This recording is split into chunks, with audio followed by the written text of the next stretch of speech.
ஹல்லேலூயா. நாம் ஜெபித்து இந்த ஆராதனையை ஆரம்பிப்போம். நாம் ஜெபிப்போம். எங்கள் நேசிக்கிற எங்கள் பரலோக தகப்பனே, வானத்தின் பூமிக்கு ஆண்டவரே, எங்கள் மேல் அன்பு கூர்ந்தவரே, எங்களுக்காக உங்களுடைய குமாரனை அனுப்பி எங்களை மீட்டவரே, ஸ்தோத்திரிக்கிறோம். இந்த நாளிலும் உங்களுடைய திருப்பாதத்தில் வந்து ஆராதித்து மையப்படுத்த வந்திருக்கிறோம். ஆண்டவரே, எங்களோடு இடைப்படுவீராக.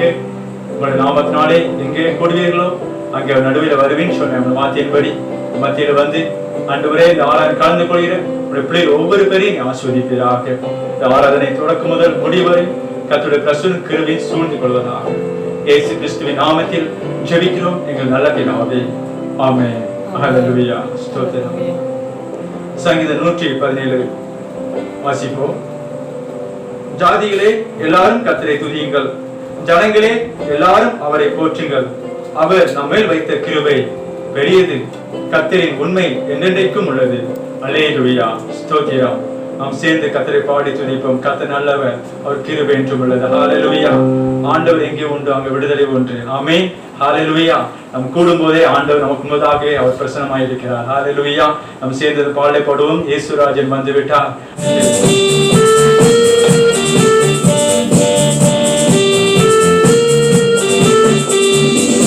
இயேசுராஜன் வந்து விட்டார், நாம் கூடும் இந்த இடத்திலே. இயேசுராஜன் வந்து விட்டார், நாம் கூடும் இந்த இடத்திலே. ஒசன்னா ஒசன்னா ஒசன்னா ஒசன்னா. ஹல்லேலூயா. இயேசுராஜன் வந்து விட்டார், நாம் கூடும் இந்த இடத்திலே.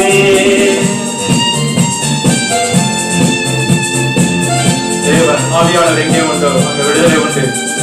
தேவன் ஒளியாயிருக்கிறார், அவர் எங்கே உண்டு அங்கு இருள் என்பது இல்லை.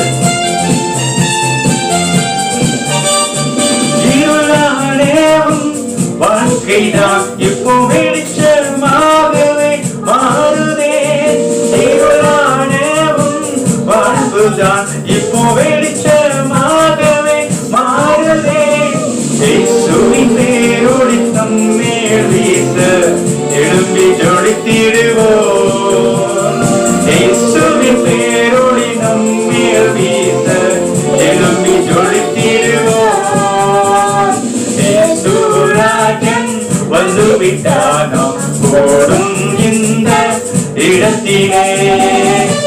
2-3 பேர் நாமத்தில் அங்கே கூடுகிறோம், அங்கே நடுவே நான் மோசமா இருப்பேன் என்று ஆண்டவர் சொன்ன வார்த்தையின்படியே உங்கள் மத்தியிலே குடும்பத்திலே ஆண்டவர் இறங்கி இருக்கிறார். ஹல்லேலூயா. இருளான காரியம் விட்டு விலை கொண்டிருக்கிறது. ஆமென்.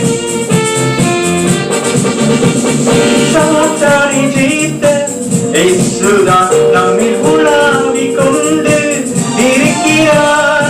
சாத்தானை ஜெயித்த இயேசுதான் நம்மில் உலாவி கொண்டு இருக்கிறார். நோய்களும் மேய்களும் சாபங்கள் எல்லாம் மறந்து ஓடிடுதே. நோய்களும் மேய்களும் சாபங்கள் எல்லாம் மறந்து ஓடிடுதே.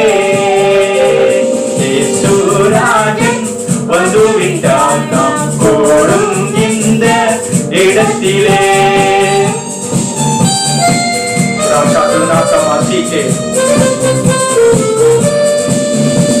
அந்த காலங்கள் வல்லமைகள் எல்லாம் முடிந்து ஓடுகிறது. ஆவியானவர் எங்கே உண்டோ அங்கு விடுதலை உண்டு.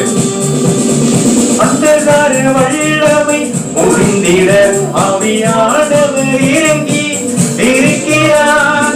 அந்த கார வல்லமை முடிந்திட ஆவியானவர் இறங்கி இருக்கிறார். கர்த்தரின் கரத்தால் கட்டுகள் எல்லாம் அறுக்கப்படுகிறதே. கர்த்தரின் கரத்தால் கட்டுகள் எல்லாம் அறுக்கப்படுகிறதே. இயேசுராஜன் வந்து விட்டார், நாம் கூடும் இந்த இடத்திலே. ஆவின் வல்லமை நம்ம நிரப்புகிறார். அந்த போயிட்டு இருந்த வல்லமை நமக்குள் இருக்கிறது. ஹல்லேலூயா. ஸ்தோத்திரம். ஆவியின் வல்லமை நம்மிலே இப்போ அளவில்லாமல்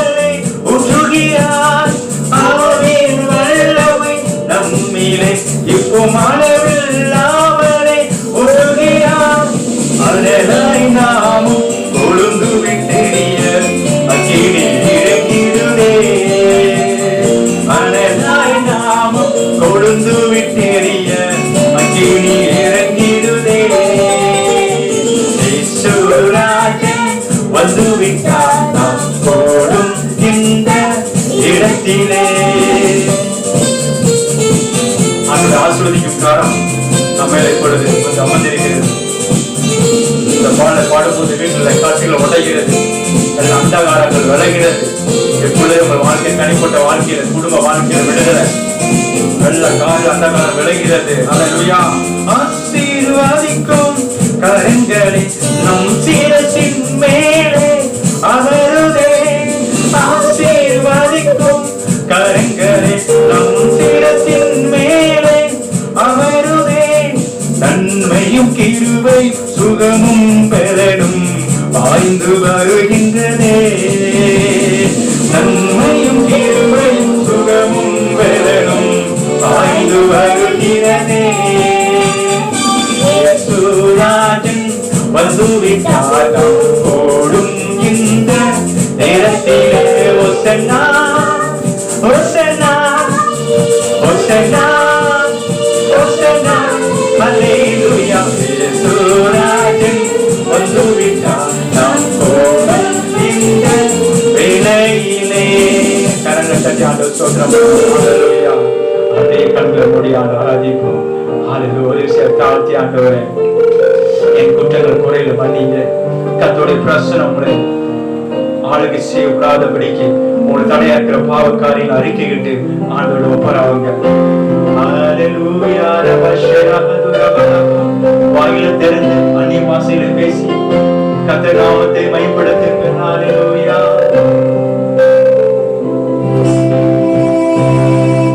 அல்லேலூயா. S Lord.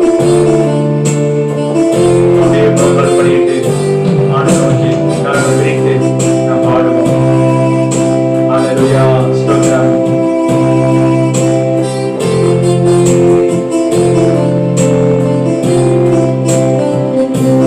துதிக்கு பாத்திர மகிமை உமக்கே, எங்கள் கரங்களை உயர்த்தி உம்மை என்றும் ஆராதிப்போம்.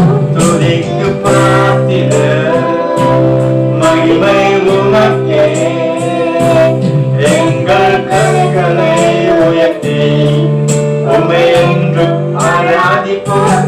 பெரியவர் அற்புதங்கள் செய்பவர், உம்மை போல யாரும் இல்லை.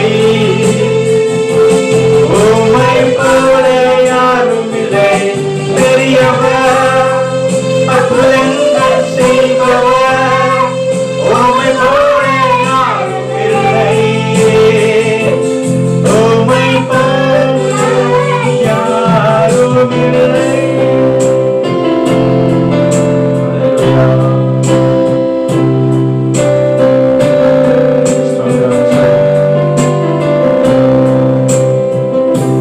Deserve the glory and the honor, as we lift our hands and worship, as we lift your holy name.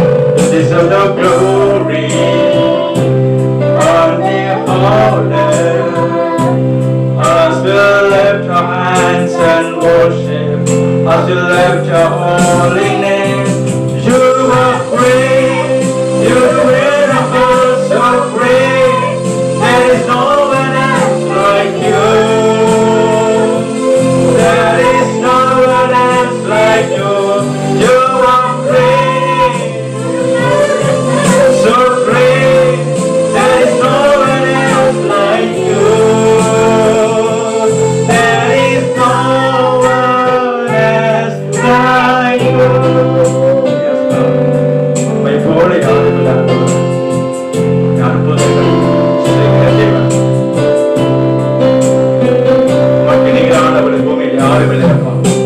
வானத்தின் கீழே பூமி மேலே மனுஷருக்குள்ளே கர்த்தராகிய இயேசு கிறிஸ்துவின் நாமம் அல்லாமல் வேறொரு நாமம் கொடுக்கப்படவில்லை அப்பா. படப்படுத்து அனைவருக்கும் நீரே ஆண்டவர், இயேசுவே ஆண்டவர், இயேசுவே ஆண்டவர். என்னை தாழ்த்துகிறோம் ஆண்டவரே, உமது நாமம் மைப்படுவதாக. அல்லேலூயா, அல்லேலூயா, அல்லேலூயா. துதிகன மகிமை உமக்கே செலுத்துகிறோம். உமது நாமம் மைப்படுவதாக. தொடர்ந்து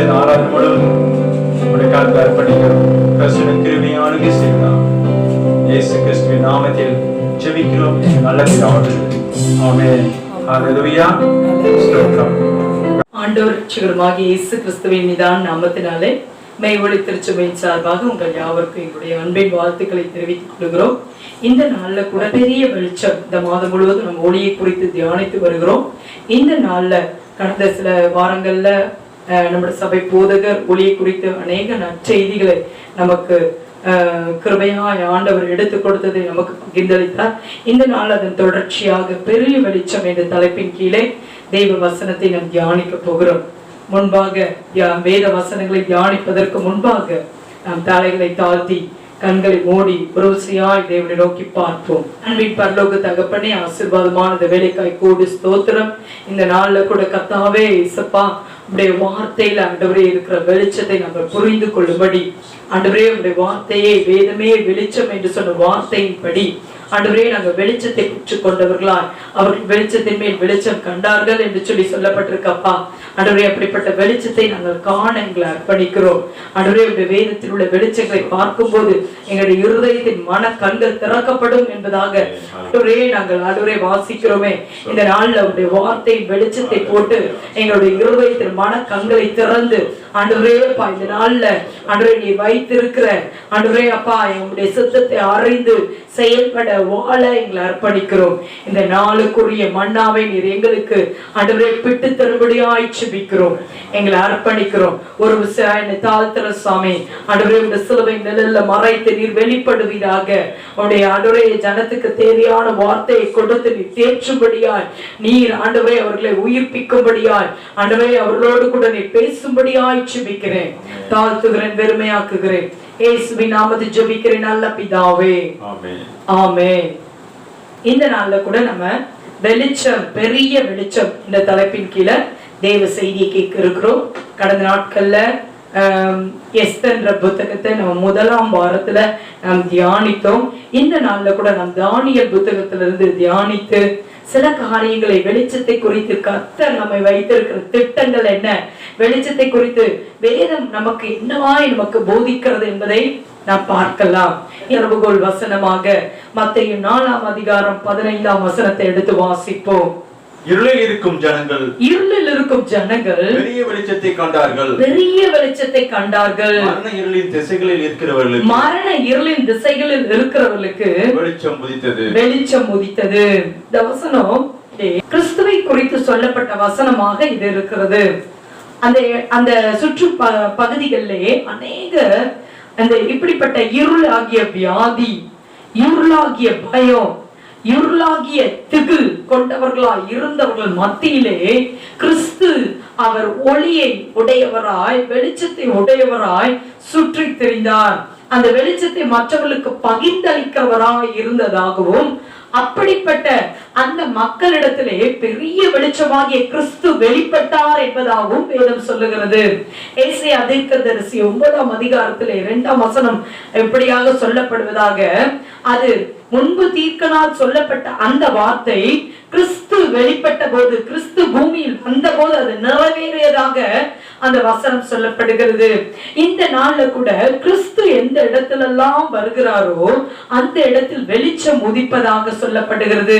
இயேசு கிறிஸ்து பூமியில் வந்தபோது அவர் இவ்வாறு சொல்கிறார், நானே உலகத்தின் ஒளியாயிருக்கிறேன் என்று யோவான் எழுதின சுவிசேஷ புத்தகத்தை நாம் பார்க்க முடியும். கிறிஸ்து உலகத்தில் இருக்கிற எந்த மனுஷனையும் பிரகாசிப்பிக்கிற ஒளியாக யோவான் 1ஆம் அதிகாரத்தில் சொல்லப்படுகிறது. இந்த நாள்ல கூட நம்முடைய வாழ்க்கையில் இருக்கிற பயமாகிய இருள், காரிருள், நாம் வாழ்க்கையில் இருக்கிற என்னது செய்வதென்று தெரியாமல் இருக்க திகைத்து நிற்கிற நேரத்துல, இருள் ஆட்கொண்டு கப்பை பிடிக்கிற நேரத்துல கிறிஸ்துவாகிய ஒளி நாம் அடைந்து மாபெரும் வெளிச்சத்தை பெற்றுக்கொண்டு சரியாய் அந்த சித்தத்தின்படி நடப்பதற்கு இந்த வெளிச்சம் தேவை. இந்த வெளிச்சத்தை குறித்து ஏசாயா தீர்க்கதரிசி கிறிஸ்துவினுடைய வருகையை அவர் முன் அறிவித்தார். இயேசு கிறிஸ்து வந்தபோது ஜனங்கள் அப்படிப்பட்ட வெளிச்சத்தை பெற்றுக் கொண்டார்களாம். இன்றைக்கு நம்முடைய வாழ்க்கையில் கூட கிறிஸ்து வெளிப்படும் போது, வார்த்தையாகிய தேவன் நம்மிடத்தில் வரும்போது இப்படிப்பட்ட வெளிச்சம் உடையவர்களாய் இருப்போம், தெளிவுடையவர்களாய் இருப்போம். நம்முடைய வாழ்க்கையில் எப்பெல்லாம் மன காரண, எப்பெல்லாம் பயம், திகில், தனிமை, இன்னும் எப்படி நம் வாழ்க்கை வாழ போகிறோம் என்று சொல்லி அறியாது இருக்கிற நேரத்துல தேவ வார்த்தையாகிய வெளிச்சத்தை பெற்றுக்கொண்டோம். ஆனால் நாம் அந்த வெளிச்சத்தின்படி தெளிவுள்ளவர்களாய் நடக்க முடியும் என்பதாக தாவீதும் சொல்லுகிறார். அதனாலதான் தாவீது சொல்றார், வேதமே வெளிச்சம் என்பதாக சங்கீத புத்தகத்தில் நாம் வாசிக்க முடிகிறது. இன்று நாம் தானியேல் புத்தகத்திலிருந்து வேத வசனத்தை நாம் தியானிக்க போகிறோம். யூதாவை ஆளுகை செய்து கொண்டிருந்த யோயாக்கீம் ராஜாவுடைய அந்த ஆளுகையின் கீழ்க்கு உட்பட்டவர்கள் சிறைப்பிடிக்கப்பட்டார்களாம். பாபிலோன் ராஜாவாகிய நேபுகாத்நேச்சார் அந்த தேசத்திலிருந்து அந்த ராஜாவை வென்று அநேக சிறந்த துரைமார்கள், அழகில் சிறந்தவர்கள், ஞானிகள் போன்ற வாலிப பிள்ளைகள் அவர்கள் என்ன பண்ணாங்களா, அவர்களை பிடித்துக் கொண்டு இந்த நேபுகாத்நேச்சார் பாபிலோன் தேசத்துக்கு சிறைப்பிடித்து வந்ததாக எழுதப்பட்டிருக்கிறது. இதுவே இந்த புத்தகத்தின் பின்னணியம். அந்த நாட்கள்ல அந்த எரேமியா தீர்க்கதரிசி வாழ்ந்து கொண்டிருந்த நாட்கள்ல அவர் அந்த காலத்தில் உள்ள நல்ல ஞானிகள் என்று சொல்லி சொல்லப்பட்டிருக்கிறது. அந்த வரிசையில தான் இந்த தானியேல் என்ற தெய்வ மனிதர் வருகிறார். இவர் இப்படிப்பட்ட சிறைப்பிடித்து வந்த நாட்கள்ல தன்னை குறித்த ஒரு பிரதிஷ்டையோடு கூட வாழ்ந்த ஒரு மனுஷன், வெளிச்சத்தை பெற்றுக்கொண்டு வாழ்ந்த மனுஷன், வெளிச்சத்தை உடையவனாய் இருந்த மனுஷன். உலகத்துல நம்ம வாழும்போது அநேக இருளுள்ள காரியங்கள் வந்தாலும் கிறிஸ்துவின் வார்த்தை நமக்குள்ள இருக்கும்போது, பிரதிஷ்டை நமக்குள்ள இருக்கும்போது நாம் வெளிச்சத்தை உடையவர்களாய் தனித்து காணப்பட முடியும், தனித்து தென்பட முடியும். இந்த தானியேலை பார்க்கும்போது அங்க இருக்க பிரதானிகள் அதை எல்லா காரியத்திலும் விசேஷமானவனாய், இவனும் இவனுடைய நண்பர்களும் விசேஷமானவர்களாய் சோதிக்கப்பட்ட போது விசேஷமானவர்களாய் காணப்பட்டார்களாம். ஏன் தெரியுமா? இந்த வெளிச்சம் அவர்களுக்குள்ளே இருந்தது. தானியேல் 2ஆம் அதிகாரம் 1ஆம் வசனத்தை வாசிப்போம். அதில் நேபுகாத்நேச்சார் வாழ்ந்து கொண்டிருந்த அந்த நாட்கள்ல, அவருக்கு ஆளுகையின் அந்த உட்பட்ட நாட்கள்ல நடந்த சில காரியங்களை பார்ப்போம். நேபுகாத்நேச்சார் ராஜ்யம் பண்ணும் 2ஆம் வருஷத்திலே நேபுகாத்நேச்சார் சொப்பனங்களை கண்டான். நேபுகாத்நேச்சார் ஒரு சொப்பனங்களை கண்டான். அதனால் அவனுடைய ஆவி கலங்கி அவனுடைய நித்திரை கலைந்தது. இன்றைக்கு நிறைய பேரோட வாழ்க்கையில எப்ப அவங்க ஆவி கலங்குதோ அப்ப அவங்களுக்கு நித்திரை இல்லாமல் போகிறது. இந்த நேபுகாத்நேச்சார் என்ற இந்த மகாபெரிய வல்லமையுள்ள ஒரு ராஜா, பாபிலோனை ஆண்ட ஒரு நல்ல வல்லமையான ராஜா, அவன் அவ்வளோ வெற்றிக்கு உரியவனாய் இருந்தாலும், அவ்வளவு ஆளுகைக்கு அவன் சொந்தக்காரனாய் இருந்தாலும், அவனை கலக்குன சில சொப்பனங்கள் அவனுக்கு வெளிப்பட்டதாம். 2ஆம் அதிகாரத்துல 1ஆம் வசனத்துல சொல்லுது, அவன் ஆவி கலங்கிற்று. அவன் ஆவி கலங்கின போது அவன் என்ன செய்தான் தெரியுமா? அங்க இருக்கிற ஜோசியர்கள், அங்க இருக்கிற நல்ல ஞானிகள், இன்னும் அங்க இருக்கிற கல்வியர், அந்த தேசத்தில் உள்ள அந்த இருக்கிற சிறந்த அந்த காரியத்தை வெளிப்படுத்தக்கூடிய ஒவ்வொருவரையும் அவன் என்ன பண்ணானா, அழைத்தானாம். சோசியர்கள் என்று சொல்லி சொல்லப்பட்டிருக்கிறது. குறி சொல்லுகிறவர்கள், ஜோசியர்கள். அது மாத்திரமல்ல, அங்க இருக்க சிறந்த ஞானிகளையும் அழைப்பித்தானாம். அவன் ஆவி கலங்கின போது அவன் அந்த காரியங்களை அறிவிக்க யாராவது உதவி செய்வார்களா என்று சொல்லி அங்க இருக்க சிறந்தவர்களை அழைத்தானாம். ஆனா காரியம் எப்படி தெரியுமா இருந்தது? அவர்களை அழைப்பித்த போது அவன் சொன்ன காரியம், நான் ஒரு சொப்பனத்தை கண்டேன். அந்த சொப்பனம் எப்படிப்பட்டதா இருந்துச்சுன்னா, என் ஆவியை கலக்கக்கூடியதா இருக்கிறது, எனக்கு திகில் கொள்கிறதா இருக்கிறது, என் வாழ்க்கையில ஒரு பயத்தை உட்படுத்துகிறதா இருக்கிறது. சோ இந்த காரியத்தை எனக்கு வெளிப்படுத்த வேண்டும் என்று சொன்னான். நம்ம வாழ்க்கையில சில காரியங்கள் நடக்கும் போது அந்த காரியத்தை மற்றவங்களுக்கு எடுத்து சொன்னா அதுக்குரிய விளக்கம் சொல்லுவாங்க. ஆனா இவன் வித்தியாசமா சொப்பனத்தையும் சொல்லுங்க, அதோட விளக்கத்தையும் சொல்லுங்க என்று சொல்லி சொன்னதாக சொல்லப்படுகிறது. அப்போ அந்த ஜோசியர்கள், அந்த இருக்கிற சிறந்த ஞானிகள், அந்த குறி சொல்லுகிற ஒருவராலும் அவர்களால சொல்ல முடியாமல் போயிடுச்சு. இது நிமித்தமாய் வந்த ஆணை என்னன்னு பாத்தீங்கன்னா, யாரெல்லாம் இருக்கிறாங்களோ அந்த 2 அதிகாரம் 16 வசனத்துக்கு முன்பு வரைக்கும் பாத்தீங்கன்னா எல்லா சோசியர்களும், எல்லா ஞானிகளும், எல்லா இந்த காரியத்தை ராஜாவுக்கு எடுத்து சொல்லுகிறவர்களும் கொலை செய்யப்பட வேண்டும் என்பதாக கட்டளை பிறந்தது. எப்பெல்லாம் மனுஷனுக்குள்ள இருள் பிடிக்கிறதோ அப்ப அந்த இருள் என்ன பண்ணுனா அவனை சார்ந்து இருக்கிறவர்களை பாதிக்குமா, அவனை சார்ந்து இருக்கிறவர்களை அது முற்றிலுமாய் பாதிக்க கூடியதா இருக்குமா. இன்னைக்கு நம்முடைய வாழ்க்கையில கூட இருள் பிடிக்குமா? ஏன் நாம் மாத்திரமல்ல, நம் குடும்பத்தை கலக்கிறவர்களா இருப்போம், நம்மை சார்ந்தவர்களை கலக்கிறவர்களா இருப்போம். இங்க அதுதான் நடைபெற்றது. மாபெரும் ராஜா, வல்லமையுள்ள ஒரு ராஜா, ஆனா அவனுடைய ஆவி கலங்கின போது அவனால் ஒன்றும் செய்ய முடியவில்லை. 16 வசனத்திலே சொல்லப்படுகிறது, அதே இடத்தில் இருந்த தானியேல் என்ற தேவ மனுஷன் அவன் என்ன சொல்லுகிறான், இந்த காரியம் அவனுக்கு அறிவிக்கப்பட்ட போது அவனுடைய அதிகாரிடத்துல தவணை கேட்பதாக அவன் ஒரு பர்மிஷன் கேட்கிறான். சில காலங்கள் எனக்கு டைம் கொடுங்க, நான் இதை அறிவிக்கிறேன், நான் இதை உங்களுக்கு சொல்லுகிறேன் என்று சொல்லுகிறான். அது மாத்திரம் இல்ல, அவன் அதை சொன்ன உடனே அவனுடைய நண்பர்களுக்கு போய் சொல்லி அவன் என்ன பண்றானா, மறைந்து கொள்கிறானா. வசனம் 17 சொல்லுது, அவன் அதை கொண்டு போய் அவனுடைய நண்பர் சாத்ராக், மேஷாக், ஆபேத்நேகோ என்பவர்களுக்கு சொல்லி தன் வீட்டுக்கு போய் என்று சொல்லப்பட்டிருக்கிறது. இன்றைக்கு நம்ம இடத்துல இருள் வரும்போது நாம் அநேகரை சுற்றி தேடி திரியாமல் நாம் தேவ ஆவியை உடையவர்களாய் இருப்போமாயில், நாம் தேவ தாசர்களாய் தேவ பிள்ளையாய் இருப்போமாயில், நாம் வெளிச்சத்தை ரட்சிப்பை பெற்றவர்களாய் இருப்போமாயில், நாம் அந்த ரங்கத்திலே தேவனுடைய ஆலோசனை தேடுகிறவர்களாய், தேவனுடைய ஒத்தாசையை தேடுகிறவர்களாய் இருப்போம். இதே மாதிரி இந்த தானியேல் என்ன பண்றாரு, தன்னுடைய நண்பர்களுக்கு அறிவித்து தன் வீட்டுக்கு போய் அந்த சொப்பனங்களின் அர்த்தத்தை தேவன் தெரிவிக்கும்படி அவன் என்ன பண்ணானா, காத்திருந்தானா.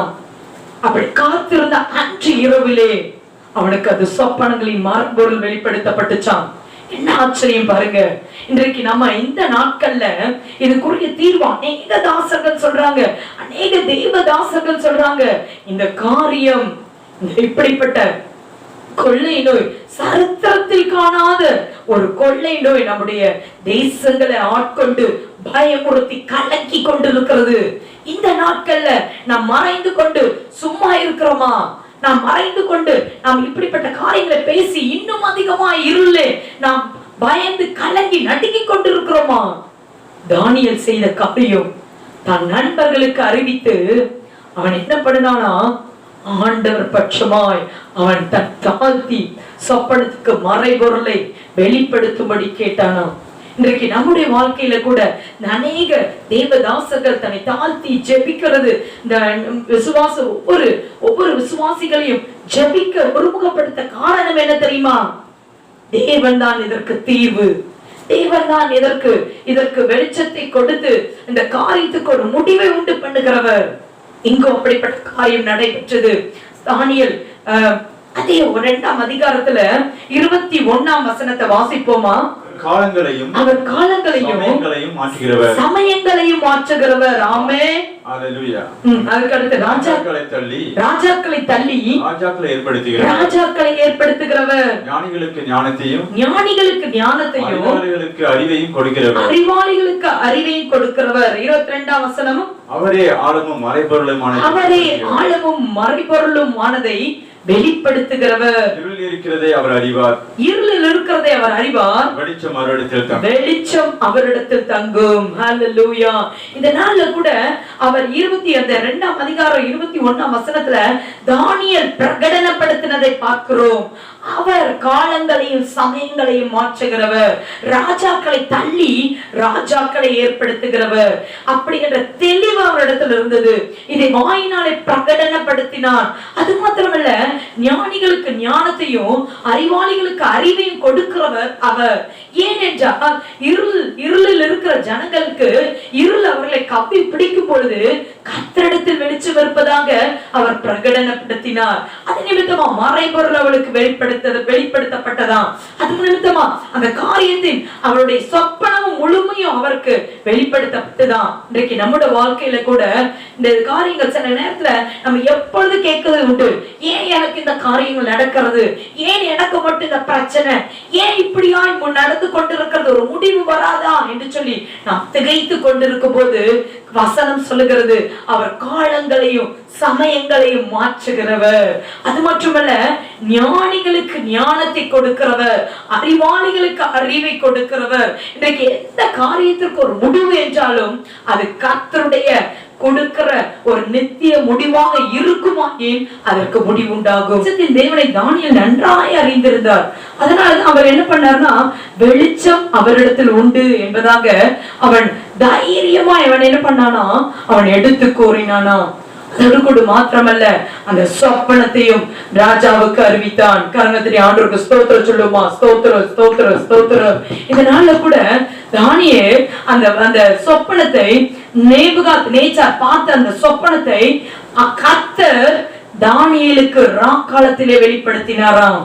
இந்த நாட்கள்ல நாம் இந்த இருளின் நாட்கள்ல, இந்த செய்வதறியாது இருக்கிற இந்த நாட்கள்ல கர்த்தர் நம்மோடு கூட பேசுகிறாரா?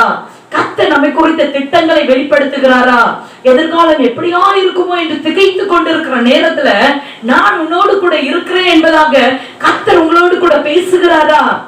அப்படிப்பட்ட ஒரு வாழ்க்கை தான் வெளிச்சத்தின் வாழ்க்கை. 45ஆம் வசனம் இப்படி சொல்லுகிறது, சம்பவிக்க போகிறதை மகாதேவன் ராஜாவுக்கு தெரிவித்திருக்கிறார்.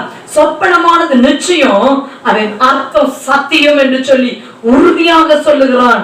என்ன சொப்பனம் அப்படின்னு கேட்டீங்கன்னா, ஒரு சிலை அவனுக்கு சொப்பனமாக வெளிப்படுத்தப்பட்டதாம். அந்த சிலை எப்படிப்பட்டதா இருந்ததா ஆகில் அவரது சிலை வெவ்வேறு உலகங்களால் அது உருவாக்கப்பட்டதாயும் அதனுடைய வடிவமைப்பு மிகவும் பெரிய பிரமிக்கத்தக்க காரியங்களை சிந்திப்பதாகவும் இருந்ததாம். அது மாத்திரமல்ல, அந்த சிலையை குறித்து சொல்லும் போது அதன் தலை பசும்பொன்னால் உண்டாக்கப்பட்டிருந்ததாம். அதனுடைய மார்பு சுத்த வெள்ளியால் உண்டாக்கப்பட்டிருந்ததாம். அதனுடைய வயிறு தொடையும் பாத்தீங்கன்னா வெண்கலமாய் இருந்துச்சாம். அதனுடைய கால் இரும்பினால் உண்டாக்கப்பட்டுச்சாம். பாதமானது பாதி இரும்பினாலும் பாதி களிமண்ணாலும் உருவாக்கப்பட்டிருந்துச்சாம். இப்படி ஒரு சிலையை பார்க்கும்போது அவனுடைய ஆவி கலங்கிச்சான். இது என்ன அப்படின்றது அவருக்கு தெரியாமல் திகைத்த நாட்கள்ல இதே சொப்பனம் தானியேலுடைய தரிசனத்திலையும் தானியேலுடைய சொப்பனத்திலையும் வெளிப்படுத்தப்பட்டது. அந்த சொப்பனத்தை அதனுடைய மறைபொருளையும் கர்த்தர் அவருக்கு வெளிப்படுத்தினாரா.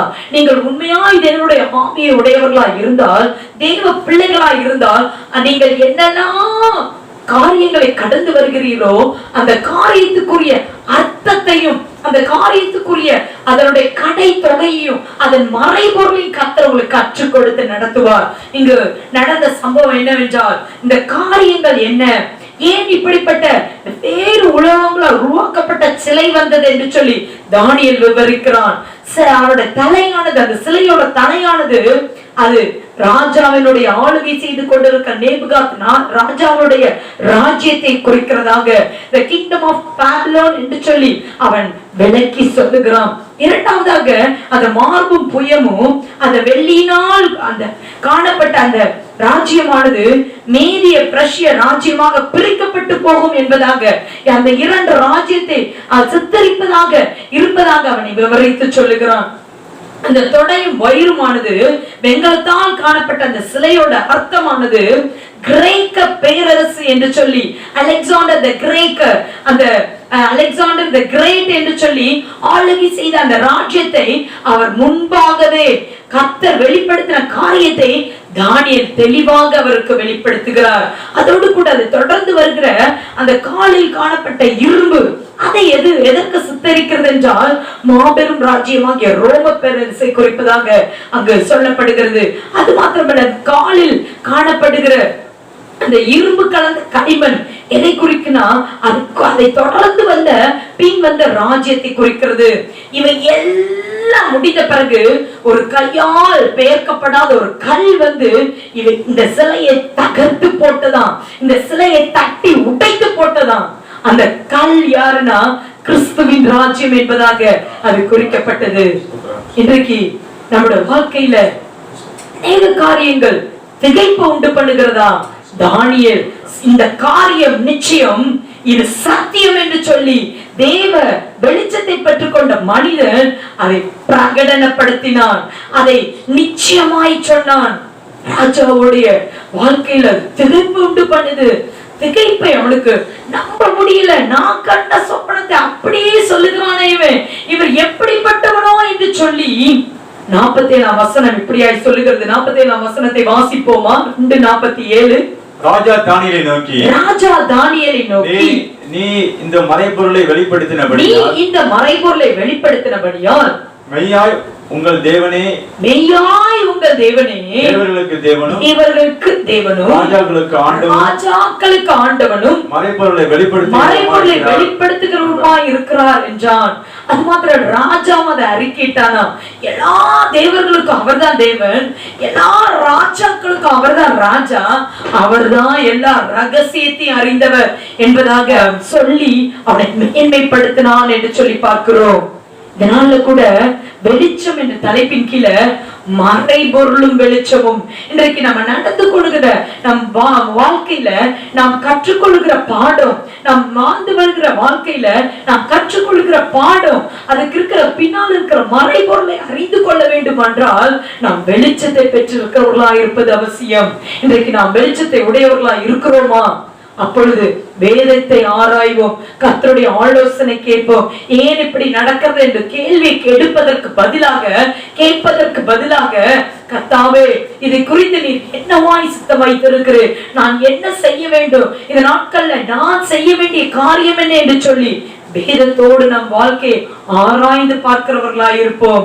அடுத்தபடியாக ரட்சிப்பும் வெளிச்சமும் என்ற தலைப்பின் கீழே பார்க்க போறோம். சங்கீதம் 27:1 எடுத்து பார்த்தா அதுல சொல்லுகிறது, கர்த்தர் என் வெளிச்சமும் என் ரட்சிப்புமானவர், நான் யாருக்கு பயப்படுவேன் என்பதாக சொல்லப்படுகிறது. அவர் என் ஜீவனின் பலனானவர், நான் யாருக்கு அஞ்சுவேன் என்று சொல்லி தாவீது சொல்வதாக சங்கீதம் 27:1 வாசிக்கிறோம். இன்றைக்கு நம்முடைய வாழ்க்கையில நாம் ரட்சிப்பை பெற்றுக்கொள்ள வேண்டும் என்றால் கர்த்தருடைய வெளிச்சம் நம்மோடு கூட இருக்க வேண்டும். கர்த்தருடைய வெளிச்சம் நம்மோடு கூட இருக்குமானால் நாம் எப்படிப்பட்டவர்களா இருப்போம்? ரட்சிப்பு பாதுகாப்பை பெற்றுக் கொண்டவர்களா இருப்போம் என்பதாக வேதத்தில் நாம் அறிந்து கொள்ள முடியும். இதற்கு தொடர்ச்சியாக தானியேல் 3ஆம் அதிகாரம் 6ஆம் வசனத்தை நாம் பார்ப்போம். எவனாகிலும் தாழ விழுந்து அதை பணிந்து கொள்ளாமல் போனால் அவன் அந்நேரமே எரிகிற அக்கினிக்குள் நடுவிலே போடப்படுவான் என்றார். சோ இதுக்கு என்ன அப்படின்னு கேட்டீங்கன்னா, எவனாகிலும் எதை தாழ விழுந்து பணிய வேண்டும், எதை பணிந்து கொள்ள வேண்டும் என்று சொல்லி கேட்டீங்கன்னா, அடுத்தாப்புல ராஜா இந்த கட்ட சொப்பனத்துக்கு பின்பாக ஒரு சிலையை உண்டு பண்ணுகிறான். அதோட சிலை எப்படிப்பட்டதா இருந்ததுன்னா 60 அடி உயரமும் 60 அடி முழம் உயரமும் 6 முழம் அங்கலமும் இருக்கிற ஒரு பெரிய சிலையை உண்டு பண்ணி அதை ஊர் முழுவதும் அவனுடைய ஆளுகைக்குட்பட்ட ஜனங்கள் யாவரும் அதை பணிந்து கொள்ளும்படி அவன் உண்டாக்கினானா. நடந்த சம்பவம் என்ன தெரியுமா? ஒரு காரியத்தை சட்டமாக போடுகிறார்.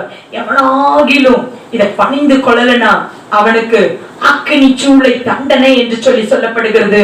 அது மாத்திரமல்ல, அந்த அக்கினி சூளையில போடப்படும் போது அவன் எப்படிப்பட்டவனா இருக்கணும்? அவன் அந்த சட்டத்துக்கு கீழ்ப்படியாதவனா இருக்கணும் என்று சொல்லி எல்லாரும் அறிந்து கொள்ளும்படியா சொல்றாரு. நடந்த சம்பவம் என்ன தெரியுமா? ஆண்டவரை அறிந்து கொள்ளாத மக்கள், ரட்சிப்பை பெற்றுக் கொள்ளாத மக்கள் பயத்து நிமித்தமாய் அவர்கள் என்ன பண்ணினார்களாம்? அந்த சிலையை பணிந்து கொண்டார்களாம். அந்த சிலையை பணிந்து கொள்ளும் போது மேல வாத்தியங்கள், கிண்ணறங்கள் போன்றவைகள் ஒழிக்கப்பட்டதாம். அப்பொழுது அவர்கள் எல்லோரும் அதை பணிந்து அதை சேவித்தார்களாம். ஆனா தேவ ஆவியை பெற்ற வெளிச்சத்தை பெற்ற மக்கள் மாத்திரம் அதை பணிந்து கொள்ளவில்லை. தானியேலை தொடர்ச்சியாக அவருடைய நண்பர் சாத்ராக் மேஷாக் ஆபேத்நேகோ என்பவர்கள் அந்த சிலையை பணிந்து கொள்ளவில்லை என்று சொல்லி அதில் பார்க்க முடியும். நாம் எல்லோருக்கும் இந்த தானியேல் புத்தகத்தை நம்ம எல்லோரும் தியானித்திருப்போம், வாசித்திருப்போம், இதை நன்றாக அறிந்தவர்கள் தான். ஆனா இதுல சொல்லக்கூடிய காரியம் என்னன்னா, எவனாகிலும் 6 வசனம் சொல்லுது, எவனாகிலும் தாழ விழுந்து அதை பணிந்து கொள்ளாமற் போனால் அவன் என்ன பண்ணப்படுவானா? அந்நேரமே அக்கினி சூளை நடுவிலே போடப்படுவான் என்பதாக சொல்லப்படுகிறது. இன்றைக்கு நம்முடைய வாழ்க்கையில கூட ஏதாவது இப்படிப்பட்ட பிரச்சனைகள் வரும்போது, ஏதாவது ஒரு நெருக்கங்கள் வரும்போது, ஏதாவது ஒரு கலக்கம் வரும்போது நாம் எப்படிப்பட்டவர்களா இருக்கிறோம்? வெளிச்சத்தை பெற்றுக்கொண்டவர்களை போல இருக்கிறோமா? இங்க என்ன நடந்தது என்று கேட்டீங்களா? இந்த சாத்ராக் மேஷாக் ஆபேத்நேகோ என்பவர்கள் 16ஆம் வசனம் இப்படியாய் சொல்லுகிறது, நான் அவர்களை என்ன பண்ண மாட்டேன், நீர் உண்டு பண்ணின சபை என்ன பண்ண மாட்டேன், நான் பணிந்து கொள்ள மாட்டேன். நாங்கள் ஜீவனுள்ள தேவனுடைய ஆவியை உடையவர்கள் என்பதை சித்தரிக்கும் வண்ணமாக அவர்கள் தைரியமாக சொன்னார்களாம், நாங்கள் ராஜாவே நீர் அறிந்திருக்க கடவுது, நீர் உண்டு பண்ணின இந்த சிலையை நாங்க என்ன பண்ண மாட்டோம், பணிந்து கொள்ள மாட்டோம். அது மாத்திரமல்ல, நாங்கள் ஆராதிக்கிற தேவன் எங்களை தப்புவிக்க வல்லவராயிருக்கிறார். ஆமென். நாங்கள் ஆராதிக்கிற தேவன் எங்களை தப்புவிக்க வல்லவராயிருக்கிறார் என்று சொல்லி அவர்கள் சொன்னதாக 17ஆம் வசனம் வாசிக்கிறோம். 17ஆம் வசனத்தை நம்ம வாசிப்போமா? தானியேல் 3ஆம் அதிகாரம் 17ஆம் வசனத்தை வாசிப்போம்.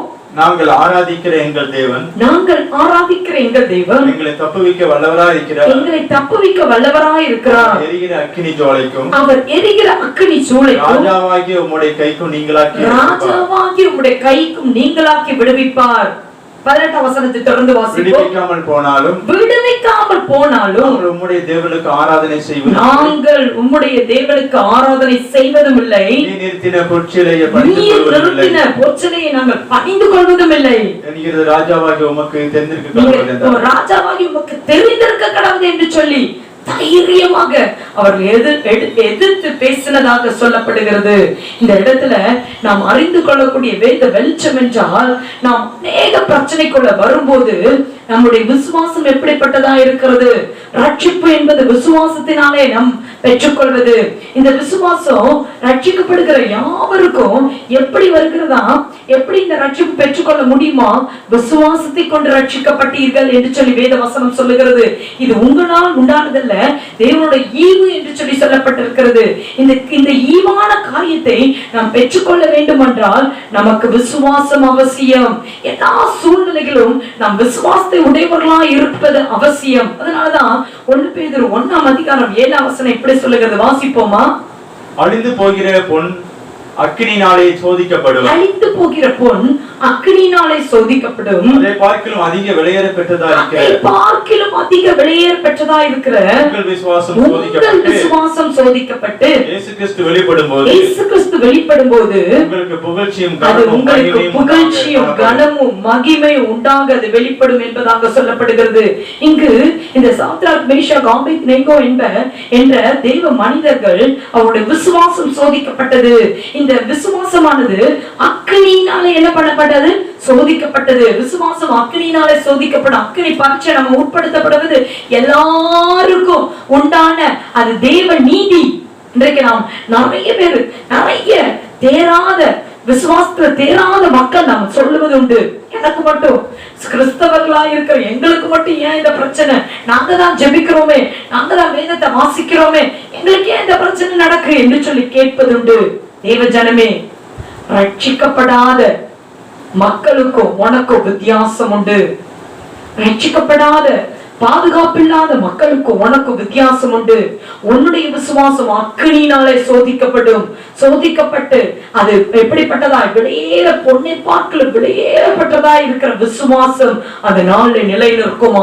இங்க சொன்ன காரியம், ராஜாவே நீர் அறிந்திருக்க கடவுது, எங்களை தப்புவிக்காம போனாலும் நாங்கள் நீர் நிறுத்தின பொற்சலை பணிந்து கொள்ள மாட்டோம் என்று சொல்லி அவர் தைரியமாக உரைக்கப்பட்டதாக சொல்லப்படுகிறது.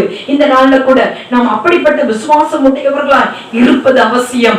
எப்படிப்பட்ட சூழ்நிலைகளா இருந்தாலும் சரி, நாம் விசுவாசம் புடமிடப்படும் போது நாம் அப்படிப்பட்ட தைரியம் உடையவர்களா, வெளிச்சத்தை உடையவர்களா இருப்போமாகில் நாம் அப்படிப்பட்ட தைரியம் உடையவர்களா இருப்போம். இங்க நடந்த காரியம் என்னவென்றால் 22ஆம் வசனத்தில் சொல்லப்பட்டிருக்கிறது, அவர்களை கட்டி ராஜாவுக்கு அதிக கோபம் உண்டாயிற்று. 7 மடங்கு அக்கினி சூளை கூட்டப்பட்டது என்று சொல்லப்பட்டிருக்கிறது. அவர்களை கட்டி தூக்கி அதிலே போடும்படி ராஜாவிடத்துல இருந்து கட்டளை பிறப்பிக்கப்பட்டதாம். அந்த 22ஆம் வசனம் சொல்லுது, அவரை கட்டி அதையே அவங்க என்ன உடுத்திருந்தாங்களோ அந்த டிரெஸ்ஸோட கட்டி தூக்கி போடும்போது என்ன நடந்துச்சா, தூக்கி கொண்டு போட்டவர்கள் செத்து போனார்களாம். ஹல்லேலூயா. இன்றைக்கு நம்முடைய வாழ்க்கையிலும் நாம் விசுவாசம் உடையவர்களா இருப்போமானால் நாம் பாதிக்கப்படாதபடிக்கு நம்ம ஒருவேளை நம்மை தொடுகிற அந்த இருள் பாதிக்கப்படக்கூடிய சூழ்நிலை உண்டாகும். நம்ம இடத்துல நெருங்குற அந்த இருள் பயந்து நம்மை விட்டு அகன்று போகக்கூடிய காரியங்கள் உண்டாகும். இந்த நாள்ல இப்படிப்பட்டவர்களா இருப்பது அவசியம். ரட்சிப்பை காத்து கொண்டவர்களாய், ரட்சிப்பை பிரகடனப்படுத்துகிறவர்களாய், விசுவாசத்தை காத்து கொண்டவர்களாய் இருப்பது அவசியம். நடந்த சம்பவம் 24ஆம் அதிகாரம் 24ஆம் வசனம் 25ஆம் வசனம் இந்த தானியேலுக்கு எழுதின இந்த இதுல பாத்தீங்கன்னா இந்த 3ஆம் அதிகாரத்துல 24 25 சொல்லுது, ராஜா பிரமித்து 3 பேரை எல்லாம் நம்ம உள்ள போட்டோம். இங்க 4வது ஒரு மனுஷன் அவரோடு கூட அந்த 3 பேரும் கூட 3 பேரும் விடுதலையா இருப்பதோட 4வது மனுஷன் சேர்ந்து விடுதலாய் உலாவுகிறார்களே என்று சொல்லி ஆச்சரியப்படத்தக்க காரியங்கள் அங்க நடந்ததாம். இன்றைக்கு நம்முடைய வாழ்க்கையிலும் இந்த விசுவாச புடமிட இந்த நாட்கள்ல ஒருவேளை நீங்க வெளிச்சத்தை உடையவர்களா இருந்தீர்களானா, தேவ புத்திரன் சாயலுடைய தேவன் உங்களோடு கூட இருக்கிறத மற்றவர்கள் கண்டு கொள்வார்கள், மற்றவர்கள் பிரகடனப்படுத்துவார்கள், மற்றவர்கள் கண்டு பிரமிப்பார்கள். நம்முடைய விசுவாசம் ஓய்ந்து போகதா இருக்குமானால் நாம் மற்றவர்களை கலக்கிறவர்களாய் மாறிடுவோம். தேவ பிள்ளைகளே, உங்களுடைய விசுவாசம் எப்படிப்பட்டதா இருக்கிறது, உங்களை ரட்சிக்க கூடியதா இருக்கிறது என்று அறிந்திருக்கிறீர்களா? இந்த வெளிச்சம் ரட்சிப்பை கொடுக்கக்கூடியதா இருக்கிறது. அடுத்தபடியாக நாம் சாட்சியும் வெளிச்சமும் என்று சொல்லி பார்க்க போகிறோம். இந்த வெளிச்சத்தை பெற்றுக்கொண்டவர்கள் ஒவ்வொருவரும் எப்படிப்பட்டவர்களா இருப்பார்களாம்? சாட்சிய உடையவர்களா இருப்பார்களாம். இதே தானியேல் தேவ புத்தகத்துல இந்த தீர்க்க தரிசன புத்தகத்துல சொல்லப்பட்டிருக்கிறது. 5ஆம் அதிகாரத்துல அதை தொடர்ச்சியாக இந்த நேபுகாத்நேச்சார் வாழ்ந்த தன்னுடைய மகன் பெல்சாஷர் என்ற அந்த மகன் என்ன பண்றாரு, ஆளுகை செய்து கொண்டு வந்து தொடர்ச்சியாக அவர் ஆளுகை செய்ய அவர் என்ன பண்றாரா, அந்த ராஜ்யத்தை எடுத்துக்கொண்டு ஆளுகை செய்து கொண்டிருக்கிற நாட்கள்ல, குறிப்பா நான் சொன்ன மாதிரி எரேமியா நாட்கள்ல, யோயாக்கீம் என்ற யூத ராஜா அந்த பிடிப்பட்ட நாட்கள்ல அங்க இருக்க எருசலேமில் இந்த தெய்வ ஆலயத்தில் உள்ள தட்டுமுட்டுகள் எல்லாம் அவர்கள் எடுத்துக்கொண்டு வந்தாராம். இந்த நேபுகாத்நேச்சார் அந்த ஆலயத்தில் உள்ள பனிமூட்டுகளில் உள்ள விசேஷமான பொன் வெள்ளி போன்ற பாத்திரங்கள் எல்லாம் அவன் பிடித்துக் கொண்டு வந்தானாம்.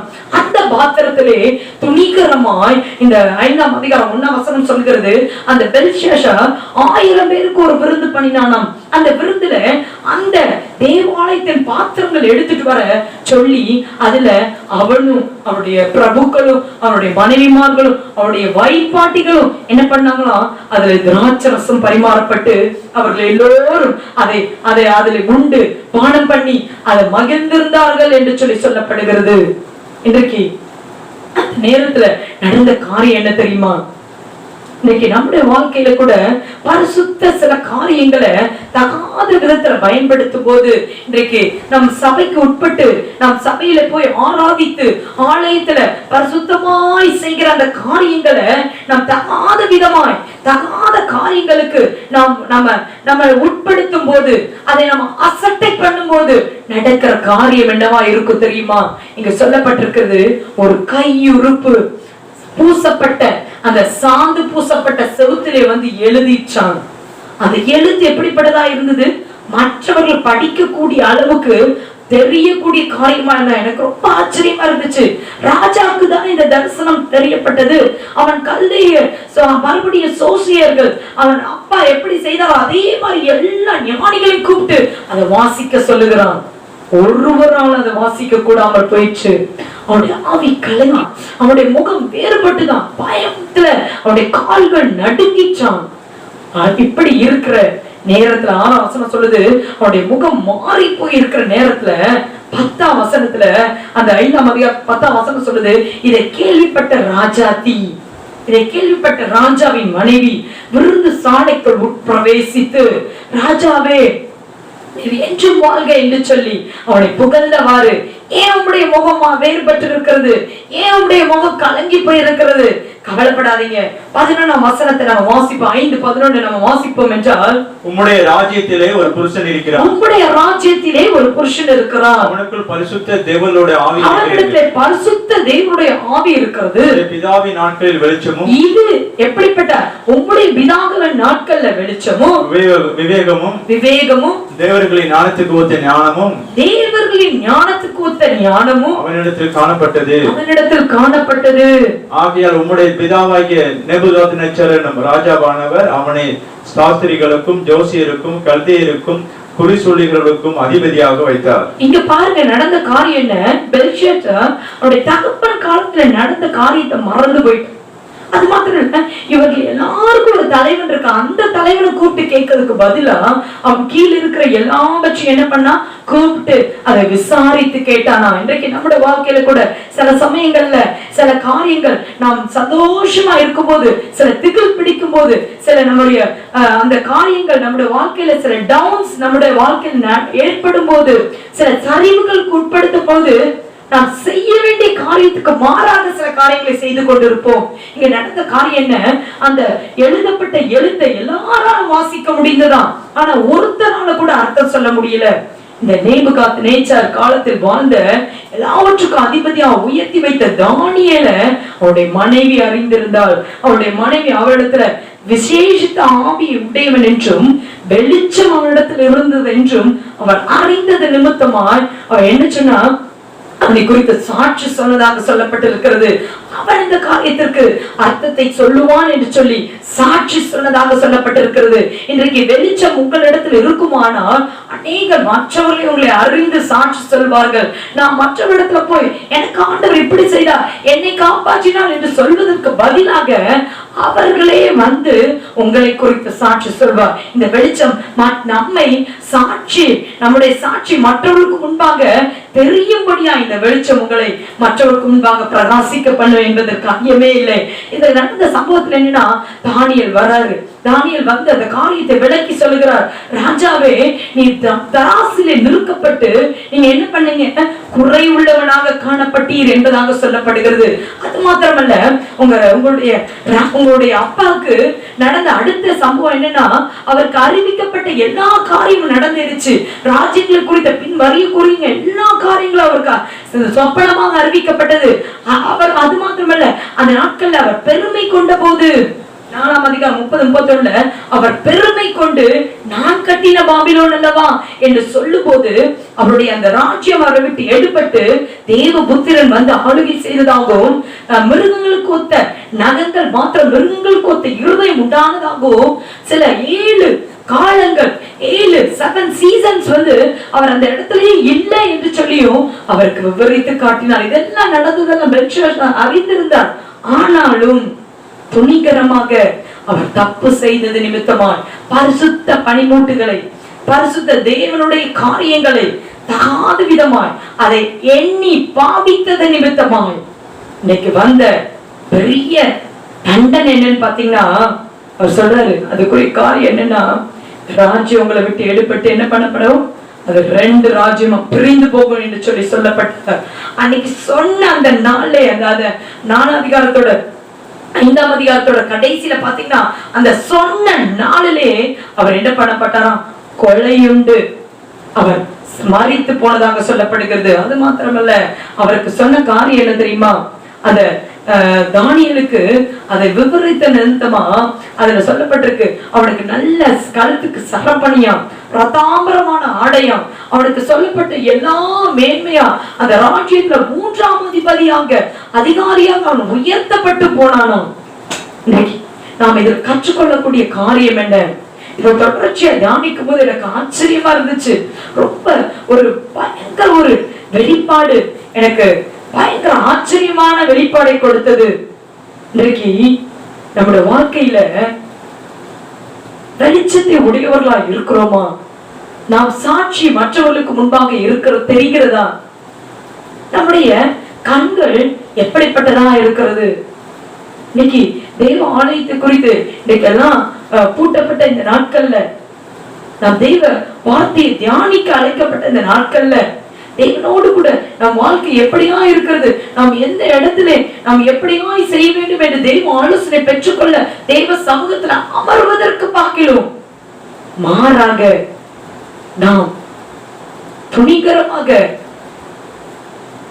தேவ சமூகத்தை அனுபவிக்காதபடிக்கு, இந்த ரட்சிப்பை மேன்மைப்படுத்தாதபடிக்கு, இந்த சாட்சியை மற்றவர்கள் சொல்லக்கூடாதபடிக்கு இருளின் ஆதிக்கத்துல பிடிப்பட்டவர்களாய் நாம் வாழ்வோமாகில் நம்முடைய சாட்சியுள்ள ஜீவியம் கரைப்பட்டதாய் மாறிவிடும். தேவ ஜனமே, இன்னைக்கு கர்த்தர் சொல்லுகிற காரியம் ராஜாத்தி. அவர் சொல்லுகிறார், இதே காரியத்தை நேபுகாத்நேச்சார் சொன்னாரு, உன்னிடத்துல எப்படிப்பட்ட காரியம் இருக்கிறதாமலே, நீ விசேஷ தேவனுடைய ஆவியை உடையவனாமே. என்னுடைய மகனும் சொன்னான், என்னுடைய மனைவி இப்படி சொன்னாங்க, உங்க இடத்துல விசேஷ தெய்வ ஆவி உடைய ஒரு மனுஷனாகவும் வெளிச்சத்தை உடையவனாகவும் நீ இருக்கிறபடியா அந்த காரியத்தை எனக்கு விவரித்து சொல்லு என்று சொல்லி இன்றைக்கு தன்னை தாழ்த்தி, முழுவதுமாய் தாழ்த்தி விண்ணப்பங்களை ஏறெடுத்த போது தேவ உத்தரவு அவனிடத்தில் தேடி வந்தது என்று சொல்லி நாம் பின்பாக வாசிக்க முடிகிறது. தானியேல் 8ஆம் அதிகாரம் 16ஆம் வசனம் இப்படி சொல்லுகிறது. தானியேல் 8ஆம் அதிகாரம் 16ஆம் வசனம் இப்படி சொல்லுகிறது. அதை படிக்கும் போது எனக்கு ஆச்சரியமா இருந்தது. அவன் எவ்வாறு தன்னை தாழ்த்தி, தேவ ரட்சிப்பை உடைய ஒரு மனுஷன், தேவ மறைபொருளை வெளிப்படுத்தக்கூடிய மனுஷன், சாட்சி உள்ள ஒரு மனுஷன், அவன் வேண்டிக் கொண்ட போது என்ன பண்ணப்பட்டது? வாசிப்ப எடுத்து தானியேல் 9ஆம் அதிகாரத்துல 22ஆம் வசனம் இப்படி சொல்லுகிறது. 9ஆம் வசனம் 9ஆம் அதிகாரத்துல 21ஆம் வசனம் இப்படி தொடங்குவதா இருக்கிறது. நான் ஜெபம் பண்ணி கொண்டிருந்த போது அந்த தரிசனத்திலே நான் கண்ட புருஷன் காபிரியேல் என்று சொல்லி சொல்லப்படுகிறது. அப்ப அவன் ஜெபம் பண்ண தொடங்கும் போது காபிரியேல் அவனை உற்று கவனித்துக் கொண்டு அந்த காரியத்துக்குரிய காரியங்கள் கவனித்துக் கொண்டிருந்ததாக சொல்லப்பட்ட அந்த காரியம் அவன் ஜெபம் பண்ணி முடித்த போது அவன் தனக்காக மாத்திரம் ஜெபிக்கவில்லை, அவன் தேசத்துக்காக வரக்கூடிய காரியங்களை அறிந்து கொள்ளும்படியாய் தன்னுடைய தெய்வ சமூகத்திலே 21 நாட்கள் அவனை தாழ்த்தி ஜெபித்து விண்ணப்பம் பண்ணி கொண்டிருந்த அந்த நாட்களிலே 23ஆம் வசனத்தை வாசிப்போமா? 23ஆம் வசனம் இப்படியாய் சொல்லுகிறது, நீ மிகவும் பிரியமானவன், ஆதலால் நீ வேண்டிக் கொண்டு தொடங்கின போதே கட்டளை வெளிப்பட்டது. நான் அதை அறிவிக்க வந்தேன். இப்போதும் சொல்லுகிற வார்த்தையை நீ கவனித்து கேட்டு, நான் சொல்லுகிற வார்த்தையை நீ கவனித்து கேட்டு தரிசனத்தை அறிந்து கொள். போதும். இதுல என்ன சொல்லப்பட்டிருக்கு? ஆண்டவர் ஒரு சாட்சி கொடுக்கிறார். அன்னைக்கு அந்த நாட்டுல இருக்கிற அறியாத அந்த ராஜாதி ஒரு சாட்சி சொன்னாங்க. நேபுகாத்நேச்சாரோட மகனாகிய அந்த பெல்ஷாத்சார் ஒரு சாட்சி சொன்னாங்க, நீ வெளிச்சத்தை பெற்றுக்கொண்ட தெய்வ மனுஷன் என்று சொல்லி சொன்னாங்க. இன்றைக்கு தெய்வ சேனையின் அதிபதியாகிய அந்த கிறிஸ்துவிடத்திலிருந்து கட்டளை வரும்போது தெய்வ தூதர்களும் சாட்சி சொல்லுகிறார்கள். எப்படிப்பட்ட சாட்சியா? நீ தேவனுக்கு பிரியமானவன், நீ ஆண்டவருக்கு பிரியமானவன் என்று சொல்லி சாட்சியோடு கூட அந்த விண்ணப்பத்திற்கு பதில் வருவதாக சித்தரிக்கப்பட்டிருக்கிறது. நாம் இன்றைக்கு வேண்டிக் கொள்ளும் போது விண்ணப்பங்கள் ஏன் கேட்கப்படுவதில்லை?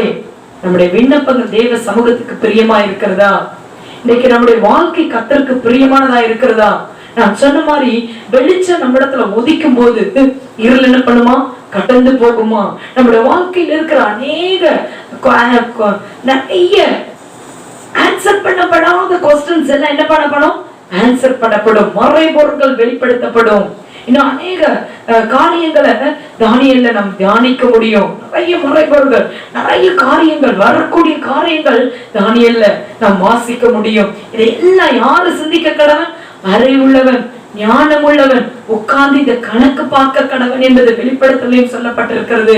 இன்றைக்கு இப்படிப்பட்ட காரியங்களை நாம் அறிந்து கொள்ள, நாம் இதை புரிந்து கொள்ள, மறைபொருள் நமக்கு வெளிப்படுத்தப்பட வேண்டும் என்றால் இந்த வெளிச்சம் நம்ம மேல் உதிக்க வேண்டும். இந்த வெளிச்சம் உதித்தால் நம்ம எப்படிப்பட்டவர்களா இருப்போமா? மறைபொருளை நமக்கு வெளிப்படுத்தக்கூடிய வெளிச்சம் நம்முடையவர்களா இருப்போம். அதோடு கூட இந்த வெளிச்சம் நம்மிடத்தில் உதிக்குமாயே நாம் எப்படிப்பட்டவர்களா இருப்போம் என்றால், இந்த வெளிச்சம் நமக்கு ரட்சிப்பை கொடுக்கக்கூடியதான், அநேகரை ரட்சிக்கக்கூடியதான், அநேகருக்கு நம்ம நிமித்தமாய் நம் தேவன் எப்படிப்பட்டவர் என்பதை விளங்க பண்ணக்கூடியதான். நம் தேவன் எப்படிப்பட்ட ராஜாக்களுக்கும் தேவர்களுக்கும் எல்லோருக்கும் அவரே தேவன் என்பதை வெளிச்சமாக மாறும் என்பதற்கு அது சாட்சியாக அமையும். அது மாத்திரமல்ல, அந்த வெளிச்சத்தை பெற்றுக்கொண்டா நம்முடைய வாழ்க்கை எப்படிப்பட்டதா இருக்கும்? அநேகர் பிரசித்தப்படுத்தக்கூடிய சாட்சியுள்ள ஜீவியமா இருக்கும். அது மாத்திரமல்ல, தேவன் அங்கீகரிக்கக்கூடிய சாட்சியுடைய வாழ்க்கையாகவும் அது இருக்கும் என்பதற்கு ஐயமில்லை. இந்த நாள்ல கூட நாம் வெளிச்சத்தை பெற்றுக்கொண்டவர்களாய் வாழ நாம் விரும்புகிற ஒவ்வொருவரும், இப்படிப்பட்ட அழைப்பை பெற்றுக்கொண்ட ஒவ்வொருவரும் இந்த வெளிச்சத்தை நாம் நம்மள உதிக்க நாம் விரும்புவோமாக, நாம் கேட்போமாக. இந்த வெளிச்சத்தின் தேவ ஆவியானவர் நம்முடைய இருளை வெளிச்சமாக்கி நம்முடைய வாழ்க்கையில் அவர் உதிப்பார், நம்மளையும் பிரகாசிக்க பண்ணுவார் என்பதற்கு இது இந்த வசனங்கள் திஷ்டாந்தங்களாக நமக்கு அறிவிக்கப்படுகிறது. தேவ பிள்ளையே, இந்த நாள்ல கூட இந்த வெளிச்சத்தை நீ விசுவாசித்து பெற்றுக்கொள்ள ஆசையா இருக்கிறையா? பரலோக தகப்பனே, இந்த நல்ல நாளுக்காய் நன்றி அப்பா. நாங்கள் ஆண்டவரே கேட்டுக்கொண்ட இந்த தெய்வ செய்திக்காய் ஸ்தோத்திரம் கர்த்தாவே. இந்த நாள்ல கூட நாங்கள் ஆண்டவரே இந்த தெய்வ செய்தியின் மூலமா ஆண்டவரே இருளில் இருக்க ஜனங்கள் மாபெரும் வெளிச்சத்தை கண்டார்கள் என்று சொல்லி ஆண்டவரே நாங்க பார்க்கிற உண்மை குறித்து ஆண்டவரே நாங்கள் வெளிச்சமாய் ஒளியாய் நாங்க பார்க்கிற இந்த நாட்கள்ல அப்படிப்பட்ட வெளிச்சம் எங்கள் மேல் உதிக்கும்படியாய் ஜெபிக்கிறோம். இந்த நாள்ல யாரெல்லாம் வியாதியோடு கூட ஆண்டவரே அப்பா, பிரச்சனையோடு கூட, கலக்கத்தோடு கூட, நடுக்கத்தோடு கூட ஆண்டவரே செய்வதறியாது கலங்கி கொண்டிருக்கிற ஆண்டவரே அப்பா மக்களிடத்துல ஆண்டவரே அப்பா நம்பிக்கையின் ஒளியாகிய மரண ஆண்டவரே இதுல இருக்கிறவர்களுக்கு ஜீவனை கொடுக்கிற அந்த வெளிச்சம் உதிக்கும்படியாய் ஜெபிக்கிறேன். இந்த நேரத்துல ஆண்டவரே அற்புதங்களின் தேவ ஆவியானவர் தாமே வெளிப்படும்படியாய் ஜெபிக்கிறேன். ஆண்டவரே வியாதியோடு கூட இருக்கிறவர்களுக்கு மத்தியில வியாதியை சொத்தமடையும்படி கர்த்தருடைய வெளிச்சம் அந்த இடத்துல உதிப்பதாக. ஆண்டவரே எதிர்காலத்தை குறித்து பயத்தோடு கூட, நடுக்கத்தோடு கூட, கடன் பிரச்சனையோடு கூட ஆண்டவரே இன்னும் கலங்கி போயிருக்கிற ஒவ்வொருவரோட வாழ்க்கையிலும் நம்பிக்கையின் ஒளியாகிய நீர் ஆண்டவரே அப்பா வெளிச்சமாகிய நீர் புத்திக்கும்படி ஜெபிக்கிறேன் கர்த்தாவே. தானியேல் புத்தகத்தில் நாங்க பார்த்தது போல ஆண்டவரே நீரே மறைபொருளை வெளிப்படுத்துகிறவர், நீரே ஆண்டவரே ரட்சிக்க வல்லவர், நீரே சாட்சியா எங்களை மாற்றுகிறவர் என்பதை அறிக்கை பண்ணுகிறோம். ஒவ்வொரு விசுவாசிகளை ஆண்டவரே ஒவ்வொரு அறியாத இந்த சத்தத்தை கேட்கிற ஆண்டவரே இந்த தேவ செய்தியை கேட்கிற இந்த தேவ சத்தத்தை கேட்கிற ஒவ்வொருவருடைய வாழ்க்கையிலும் இப்படிப்பட்ட வெளிச்சம் உதிக்கும்படியாய் ஜெபிக்கிறேன் அப்பா. சாட்சியாய் மாற்றுங்க. வருகின்ற நாட்கள்ல செய்தியை ஆண்டவரே கேட்டது மாத்திரமல்ல, இந்த தேவ ஆண்டவரே செய்தியின்படி ஆண்டவரே வாழ்க்கையில நடந்த சாட்சிகளையும் கேட்க கிருபை செய்யுங்க. நீங்க இப்படி செய்ய போவதற்காக கூடு ஸ்தோத்திரம். ஒவ்வொரு மேல தேவ பாதுகாப்பு இருக்க முடியாது ஜெபிக்கிறேன். எங்க தேசத்தின் மேல ஆண்டவரே இந்த ஆண்டவரே அப்பா வாதை நின்னு போகட்டும். தேசங்கள் மேல இந்த ஆண்டவரே அப்பா நடந்து கொண்டிருக்கிற இந்த காருள்ளாகி இந்த வாதை நின்று போகட்டும். ஆண்டவரே பேரொளியாகி அப்படியே வெளிச்சம் உதிக்கும்படியாய் ஜெபிக்கிறோம்.